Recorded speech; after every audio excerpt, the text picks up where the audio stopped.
Hey, welcome back. It is Thursday, January 18th, and this is Treasure Christ Today. My name's John Michael, one of the elders here at the Bridge Church, and it's a joy to be with you. We are reading Matthew 24 today, one of the very important chapters in all of the book of Matthew, and for us to know and to study. So grab your Bibles, starting off here in verse 1. As Jesus left and was going out of the temple, his disciples came up and called his attention to its buildings. He replied to them, "Do you all see these things? Truly I tell you, not one stone will be left here on another that will not be thrown down." While he was sitting on the Mount of Olives, the disciples approached him privately and said, "Tell us, when will these things happen? And what is the sign of your coming and of the end of the age?" Jesus replied to them, "Watch out that no one deceives you. For many will come in my name, saying, 'I am the Messiah,' and they will deceive many. You are going to hear of wars and rumors of wars. See that you are not alarmed, because these things must take place, but the end is not yet. For nation will rise up against nation and kingdom against kingdom. There will be famines and earthquakes in various places. All these events are the beginning of labor pains. Then they will hand you over to be persecuted, and they will kill you. You will be hated by all nations because of my name, and then many will fall away, betraying one another and hating one another. Many false prophets will rise up and deceive many. Because of lawlessness will multiply, the love of many will grow cold. But the one who endures to the end will be saved. This good news of the kingdom will be proclaimed in all the world as a testimony to all the nations, and then the end will come. So when you see the abomination of desolation spoken of by the prophet Daniel standing in the holy place, let the reader understand, then those in Judea must flee to the mountains. A man on the housetop must not come down to get things out of his house, and a man in the field must not go back to get his coat. Woe to the pregnant woman and nursing mothers in those days. Pray that your escape may not be in winter or on the Sabbath. For at that time there will be great distress, the kind that hasn't taken place from the beginning of the world until now and never will again. Unless those days were cut short, no one would be saved.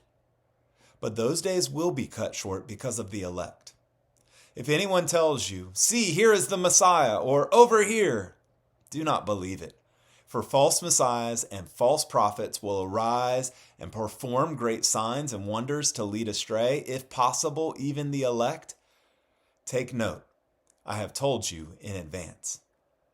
So, if they tell you, 'See, he's in the wilderness,' don't go out, and 'See, he's in the storerooms,' do not believe it. For as the lightning comes from the east and flashes as far as the west, so will be the coming of the Son of Man. Wherever the carcass is, there the vultures will gather. Immediately after the distress of those days, the sun will be darkened, and the moon will not shed its light. The stars will fall from the sky, and the powers of the heavens will be shaken.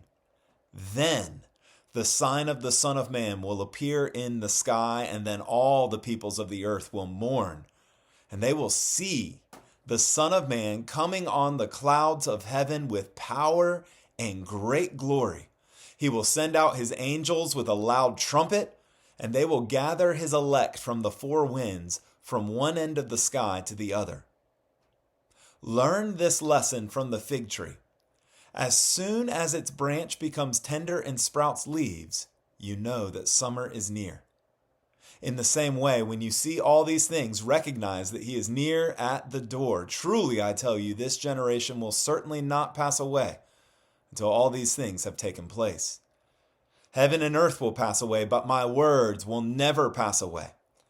Now concerning that day and hour, no one knows, neither the angels of heaven nor the Son, except the Father alone. As the days of Noah were, so the coming of the Son of Man will be. For in those days before the flood, they were eating and drinking, marrying and giving in marriage, until the day Noah boarded the ark.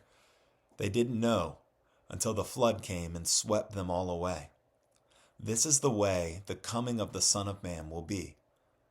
Then 2 men will be in the field, one will be taken and one left. 2 women will be grinding grain with a hand mill, one will be taken and one left. Therefore be alert, since you don't know what day your Lord is coming.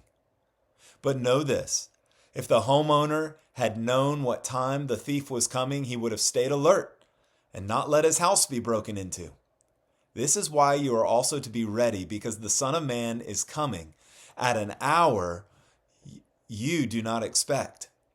Who then is a faithful and wise servant, whom his master has put in charge of the household to give them food at the proper time? Blessed is that servant whom the master finds doing his job when he comes. Truly I tell you, he will put him in charge of all his possessions. But if that wicked servant says in his heart, my master is delayed, and starts to beat his fellow servants and eats and drinks with drunkards, that servant's master will come on a day he does not expect him, and at an hour he does not know. He will cut him to pieces and assign him a place with the hypocrites. Well, there will be weeping and gnashing of teeth. This is the word of the Lord. Here in Matthew 24, Jesus answers a specific question from the disciples. They're sitting marveling at the stones of the temple, and they're looking at all of the building, and the disciples are just gaping their jaws at how incredible the temple is.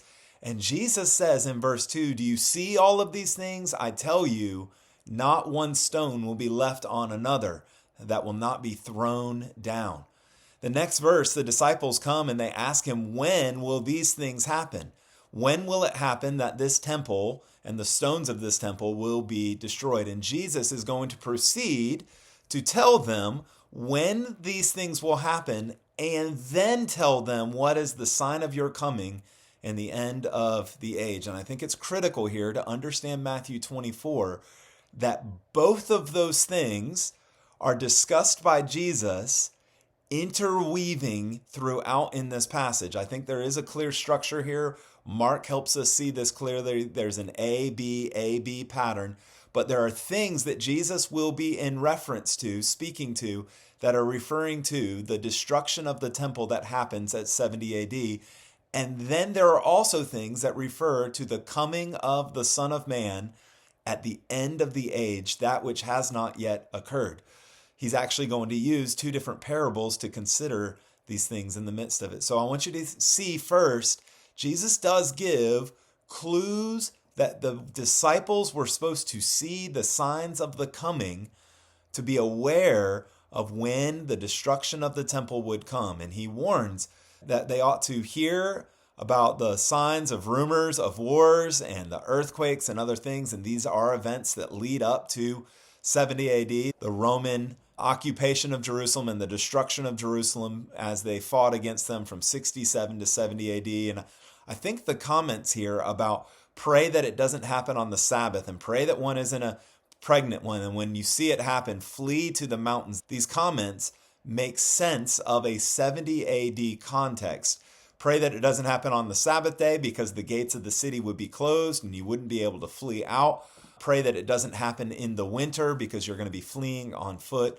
And these things all happened in a literal fulfillment of time there in 70 AD. But then Jesus shifts to not just talking about when the stones will be overturned, but shifts to their second question, what is the sign of the coming of the Son of Man?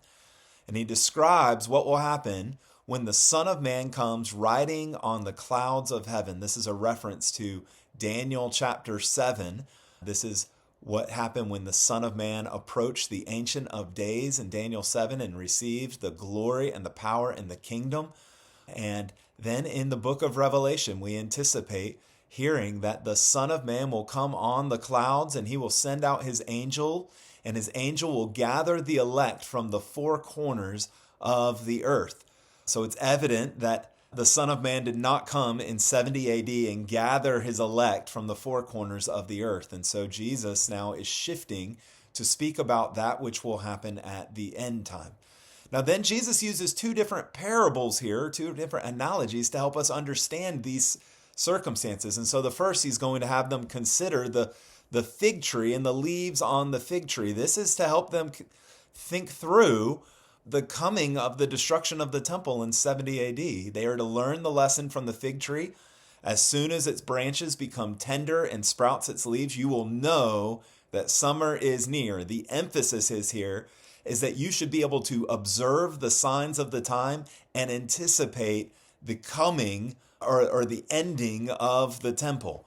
Truly, Jesus says, this generation will not pass away until these things take place. But then Jesus shifts and he uses a second different analogy and an analogy from Noah's day when Noah boarded the ark, and it was a sudden surprise. The coming of the Son of Man will be like the sudden surprise of the coming of the flood. No one knows the hour, and so it's not a matter of just seeing the signs of the time and anticipating the hour is to come soon.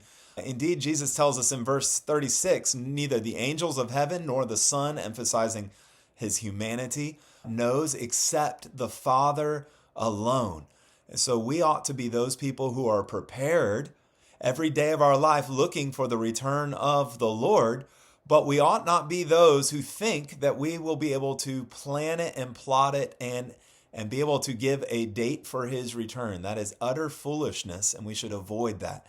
We need to be people who are at work, serving the Lord, and anticipating his return, saying with John at the end of Revelation, "Come, Lord Jesus, come." Jesus helps us here to treasure him and to look forward to his return, while also making very clear an answer to the disciples' request. When will these things occur? When the stones of the temple will be overturned? And we're grateful for Jesus' words here in Matthew 24. It's been a great day with y'all. We'll see you back here in a little bit for Matthew 25. Grace and peace.